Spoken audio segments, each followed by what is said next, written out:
time spent working on this bill. And as I was listening to Ms. Taylor, the first Ms. Taylor, who spent 23 years in prison, and then Ms. Sandra, who spent 26 years in prison, which totaled 49 years collectively of just those two women, right? Lions, who was totally altered from what they could have been doing. Certainly it seems like they were able to make something positive out of that negative by helping other women. The term that I really loved that Miss Tracy Elizabeth Taylor used was "thriver," and I wrote that down, and I'm going to use it at some point. This is really disheartening because what we are dealing with is centuries, really, of behavior, what was condoned and expected to some degree to actually happen. I mean, I'm reminded of the movie Color Purple, where the gentleman talks about in order to keep control, he had to beat the woman. And so it's been a mindset, because someone testified to that in terms of the beating.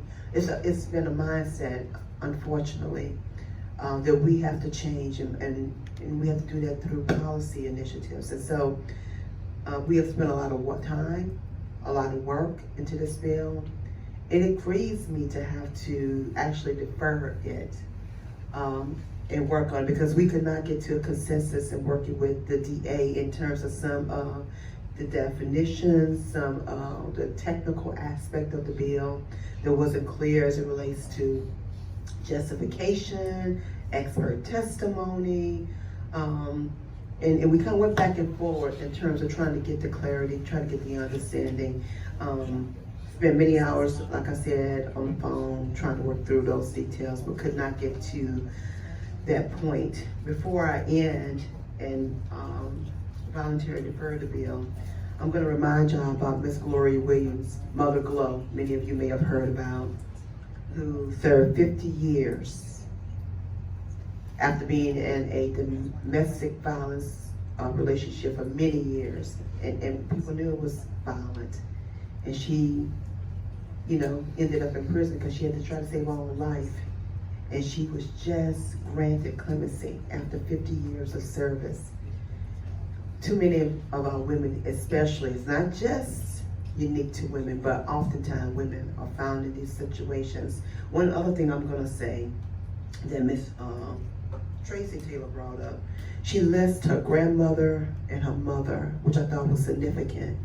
And she talked about how they were survivors of domestic violence, and oftentimes it is a generational thing. And it's something that I personally want to be able to address, and hopefully we can get to some point going forward so that our children, our daughters, our granddaughters have a better future than some of the things we have experienced in the past. And so with that, Mr. Chair, I think Senator Mizell pressed the button. I think I saw her move forward. I think she'd like to make a comment before you defer your bill. This is a very important topic, and just me listening here today to the testimony, it seems like something we should be able to solve. I totally agree. And so if you do defer the bill and want to do a study during the interim, I pledge to you to work with you to make sure that there's a real good study done to try to get to a solution. But let me recognize Senator Mizell. Thank you, Mr. Chair. Yeah, you know my body language. You're good. Thank you. I think what we did today was a really important conversation. I think there was a lot of enlightenment that none of us had a real understanding of, and I'm totally at your side with this.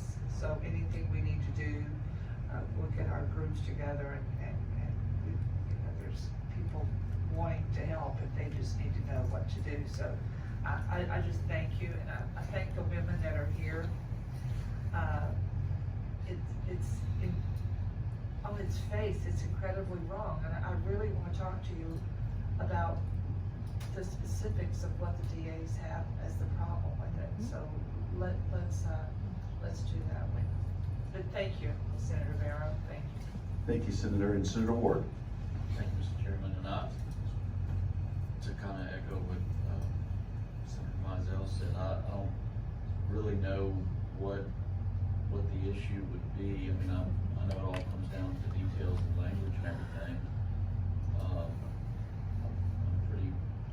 typically pretty in line with the DAs. I kind of grew up in a DA's home, so it's a lot of times where my mindset is just naturally, but I would like to hear what they have to say. I'm not asking them to do it this moment, but this just seems like a problem that we ought to be able to solve in terms of coming up with language that works. I mean, goodness, if we can't figure out a way to reach some consensus on language for this, then I don't know how we're gonna do it on just about anything. So I would really encourage them to continue to work with you, because this is not something that you ought to be asked to defer your bill on. We ought to be continuing to move this thing through the process. It's very important. Well, I certainly appreciate the feedback from all of you and your support. That really means a lot to me, and I'm not just saying that. And as you can see, it's taken a long time to even get to this point, because I kept pushing it back, kept meeting, kept trying to understand some of the issues. And I will say that as I listened to the DA, I could see their rationale maybe on some of the issues, but it wasn't, in my opinion, enough to actually have to feel like we needed to park the bill.